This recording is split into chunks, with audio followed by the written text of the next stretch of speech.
సేవక్ సంఘ్ అంటే మనం ఇక్కడ పెట్టాం కదా, దాని గురించి నేను ఒక 2 నిమిషాలు తెలియజేస్తాను అందరికీ. ఇది 1925 సంవత్సరంలో పెట్టారండి. ఎవరితో అంటే కేవలం 4 చిన్న పిల్లలతో, 7వ క్లాస్, 8వ క్లాస్, 9వ క్లాస్ చదివే పిల్లలతో డాక్టర్ కేశవరావు బలీరామ్ హెడ్గేవర్ అని చెప్పి ఇటువైపు చూస్తున్నారు కదా, డాక్టర్ జీ అంటాము, ఆయన స్థాపించారు. మెయిన్ ఉద్దేశం ఏంటంటే, మన దేశంలో ఇంతమంది ఇన్ని దాడులు జరిగాయి, ముస్లింలు వచ్చారు, ఇంకోళ్ళు వచ్చారు, ఇంగ్లీష్ వాళ్ళు వచ్చారు, అన్ని చోట్ల మనం ఓడిపోయాం. ఎందుకు ఓడిపోయామో అని ఆలోచిస్తే, ఈ దేశంలో మెజారిటీగా ఉన్న హిందువులు ఎవరైతే ఉన్నారో వాళ్ళలో ఐక్యత లేదు. వీళ్ళు ఐక్యంగా లేకపోవడం వల్ల మనం పరాయి దేశం వాళ్ళకి బానిసలం అయిపోతున్నాము. కాబట్టి హిందూ సంఘటన కావాలి అన్న ఉద్దేశంతో ఆయన ఒక ఆలోచన చేసి, పెద్ద పెద్ద వాళ్ళందరికీ చెప్తే నువ్వేమన్నా పిచ్చోడవయ్యా, ఒక క్లాసులో 4 కప్పలను పెట్టచ్చు గానీ ఒక చోట 4 హిందువుల్ని కలపగలమా? అసలు 4 హిందువులు ఎక్కడ కలుస్తారో తెలుసా? పాడిపోసేటప్పుడు కలుస్తారు అంతే. ఇవన్నీ జరిగే పనులు కావు, నువ్వు పెద్ద పిచ్చోడివి అన్నట్టుగా ఆయన హేళన చేశారు. కానీ ఆయన చిన్న చిన్న పిల్లలతో మొదలుపెట్టి ఇప్పుడు 100 సంవత్సరాలకి దగ్గరలో కోట్ల మంది స్వయం సేవకులు అంటారు వాళ్ళని, అంటే కొన్ని వేల మంది ఇల్లు వదిలిపెట్టి ప్రచారకులుగా బయటకు వచ్చి కూడా సంఘ పని చేస్తూ ఉంటారు. కొన్ని కోట్ల మంది తయారయ్యారు. ఈరోజు మన దేశాన్ని పాలిస్తున్న ఇన్ని రాష్ట్రాల్లో దగ్గరలో 15 రాష్ట్రాలకి ముఖ్యమంత్రులు స్వయం సేవకులే. మన వాజ్పేయి గారు, మోడీ గారు, అద్వానీ గారు, వీళ్ళంతా ఈ శాఖలో ఇలా కూర్చొని ఆడుకొని పైకొచ్చిన వాళ్లే. అంటే ముఖ్య లక్ష్యం ఏంటంటే హిందూ సంఘటన. మన అఖండ భారత్, మన దేశంలో చాలా ప్రాంతాలు మనం కోల్పోయాం. పాకిస్తాన్ కోల్పోయాం, బంగ్లాదేశ్ ని కోల్పోయాం, అలాగే శ్రీలంకను కోల్పోయాం, బర్మాను కోల్పోయాం, ఆఫ్ఘనిస్తాన్ కోల్పోయాం. ఇవన్నీ కూడా కలిసిన భారతదేశం ఉండేది మనది. ఇవన్నీ కలిపి అఖండ భారత్ చేసుకోవాలి అన్నది ఒక ఉద్దేశము. అలాగే మన సనాతన ధర్మం, విశ్వ గురువుగా ఉండేవాళ్ళం మనం, విశ్వానికి మనం విద్య నేర్పించేవాళ్ళం. అలాంటిది దేశాన్ని ఆ స్థితికి మనం తీసుకెళ్లాలి. మళ్లీ అలా చెయ్యాలి అంటే దేశంలో ఉన్న పౌరులు నిబద్ధతతో ఉండాలి, అన్ని తెలిసి ఉండాలి, నిజాయితీగా ఉండాలి, పరాక్రమంగా ఉండాలి అన్న దాని మీద ఇది మనుషుల్ని తయారు చేస్తుంది. ఇప్పుడు ఈ మనుషులు ఏం చేయాలి? సమాజంలోకి వెళ్లి సమాజాన్ని మార్చాలి. సమాజాన్ని తప్పుదోవ పట్టించకుండా సమాజంలో బాధ్యతగా ఉండే మనుషులు తయారు చేస్తూ దేశాన్ని బలంగా తయారు చేయాలన్న ఉద్దేశంతో 100 సంవత్సరాలుగా పనిచేస్తుంది. ఇప్పటికి 100 సంవత్సరాలు అయింది. కాబట్టి ఈ మాత్రం మనం ఉన్నాము అంటే, ఇంకా ఆర్ఎస్ఎస్ ఉంది కాబట్టి మన దేశంలో హిందువులం బతికున్నాం. ఇంకా లేదంటే పాకిస్తాన్ లో ఉన్న హిందువుల్లాగా, బంగ్లాదేశ్ లో ఉన్న హిందువుల్లాగా కుప్పలు నరిగి పాతిపెట్టుండేవాళ్ళు. ఈ పాటికి సంఘము ఇంటర్నల్ గా దేశం లోపల మనకి కాపలా కాస్తున్న సైన్యం లాంటిది. వాళ్ళు బోర్డర్ దగ్గర సైన్యం ఎలా కాపలా కాస్తుందో, ధర్మాన్ని లోపల ఉండి కాపలా కాస్తున్న సైన్యం. అంటే ప్రతి ఇంటి నుంచి కూడా ఒక స్వయం సేవకు రావాలి. ఎక్కడో ఎవరో వచ్చి కాపాడుతారు కాదు, మన ఇంట్లో కూడా ఒక స్వయం సేవకు తయారవ్వాలి. నా కొడుకు సంఘంలో చేరాలి, నా కొడుకు దేశం కోసం పనిచేయాలి అన్న తపన ప్రతి తల్లి గనక ఉంచుకున్నట్టయితే, ప్రతి ఇంటి నుంచి ఒక సైనికుడిలాగా స్వయం సేవకుడు వచ్చినట్టయితే మన దేశాన్ని ఎవరు కన్నెత్తి చూడటానికి కూడా ఆలోచించారు, భయపడతారు. కాబట్టి మనం ఆ స్ఫూర్తితో మనం అందరినీ పిలిచి ఇదిగోండి ఇలా తయారు చేయాలి.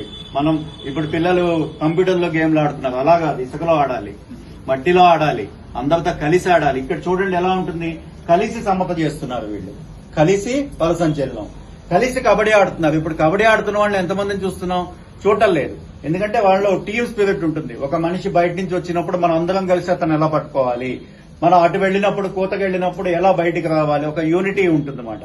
అలాగే అక్కడ కలిసి ఆడుకోవటం, కలిసి యోగా చేయటం, అంత కలిసి చేయటం అన్న తత్వంతో మనం చేసినప్పుడు మనలో ఒక ఐక్యత వస్తుంది అన్న భావంతో సంఘం పనిచేస్తూ ఉంటుంది. కాబట్టి మీ ఇంట్లో చాలా మంది ఇప్పుడు నాతో చెప్తుంటారు, మా అన్న స్వయం సేవకు, మా అన్న శాఖకి వెళ్లేవారు, మా మామయ్య గారు శాఖకి వెళ్లేవారు, అలాగే మా నాన్నగారు శాఖకి వెళ్లేవారు. ఇలా ఒక్కొక్కళ్ళకి ఒక్కొక్క అనుభవాలు చాలా మంది ఉన్నాయి.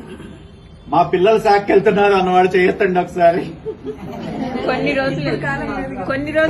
అది మనకి ఎంత డేంజర్ చెప్పండి. వాళ్ళందరూ శాఖలకు వెళ్లారు కాబట్టి ఈ రోజు మనం ఒక 50 మంది కూర్చొని ఇక్కడ చేసుకుంటున్నాం.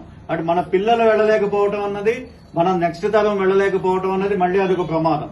కాబట్టి మనం భావితరాలకు కూడా ఇవి తెలియచేయాలి, ఇలా ఉంటుంది అని తెలియచేయటమే మా ఈ ప్రదర్శన ఏదైతే సంఘ శాఖ జరుగుతుందో ప్రదర్శన పెట్టడంలో ఉద్దేశం మాది. కాబట్టి ఇప్పుడు అందరూ కూడా మహిళలు వృద్ధులు ఇలా తేడా లేదు. ప్రతి ఒక్కళ్ళు ధర్మం గురించి, దేశం గురించి పనిచేస్తూనే ఉండాలి. మనం భజనలు చేసుకోవడం, పూజలు చేసుకోవడం ఇదంతా ఒకవైపు అయితే, మన భజనలు చేసుకోవడానికి, పూజలు చేసుకోవడానికి మనం సురక్షితంగా ఉండాలి అంటే మనకు ఒక రక్షణ కవచం ఉండాలి కదా. ఆ రక్షణ కవచం లేకుండా మనం ఎంత చేసుకున్నా కూడా రేపు ఎవరైనా వచ్చి దాడి చేస్తే మనల్ని కాపాడుకోలేని పరిస్థితిలో ఉండకూడదు. చక్కగా తలుపుల పక్కన రోకల వండలు పెట్టుకోండి, తాగ పొట్లాలు పెట్టుకోండి. భూకమ్ముడుగా మన ఇళ్ల మీద దాడులు జరిగినా జరగచ్చు. ముందు ఒక 1000 మంది ముస్లింలు గనక వచ్చి మన ఇళ్ల మీదకి దాడి చేసి నిలబడగల శక్తి ఏ కుటుంబానికి ఉంది చెప్పండి? నలంద యూనివర్సిటీ తెలుసా మీకు? నలంద యూనివర్సిటీలో 10,000 మంది పిల్లలు చదువుకుంటున్నారు. 10,000 మంది పిల్లలు. వాళ్ళకి చదువు చెప్పడానికి ఒక 500 మంది ఉపాధ్యాయులు. 10,500. వాడు ఎంతమందో తెలుసండి? 20 మందితో వచ్చాడు. ఒకడు గుర్రాలు వేసుకుని 20 మందితో వచ్చాడు. వీళ్ళందరూ వాళ్ళు రాగానే ఎవరు గదుల్లో గడిపోయి తలుపులు వేసుకున్నారు. వాడేం చేశాడు? ఒక్కొక్క తలుపు బద్దలు కొట్టను, దాంట్లో ఉన్న 10 మందిని 20 మందిని నరికేయను. ఈ గదిలో ఉన్నవాడు ఇంకా నా దాకా రాలేదు కదా అని కూర్చోవడం తప్ప, అందరూ 10,500 మంది ఒకేసారి వచ్చి గనక మహాత్మా గాంధీ కూడా అన్నారు, ఒక్కొక్కడు ఒక పుస్తకం విసిరేస్తే చాలు, ఆ పుస్తకాల్లో సమాధి అయిపోయేవాళ్ళు వాళ్ళు అని. కానీ చేయలేదు ఆ పని. ఎవరికి వాళ్ళు పిరిగ్గా గదుల్లోకి వెళ్ళిపోయి దాక్కున్నారు. వాళ్ళు ఒక్కొక్క గది తలుపులు బద్దలు కొట్టుకుంటూ వచ్చి మొత్తం 10,500 మందిని చంపేసి నలంద యూనివర్సిటీని తగలెట్టేస్తే కొన్ని ఏళ్లు తగలబడింది. అది అంటే అన్ని లక్షల పుస్తకాలు ఉన్నాయి అక్కడ. అదంతా మన జ్ఞానం, మన విజ్ఞానం, మన దేశ సంపద తగలబడిపోయింది. అలాగే మనకు ఆ 10,000 మంది బయటికి ఒకేసారి రావడం అన్న తత్వం మనలో పోయింది. మన సందుల మీదలో, మన ఇళ్ల మీదకి కూడా వచ్చినా కూడా మన ఇళ్లలో మనం కూర్చుంటే మనం కాపాడుకోలేము.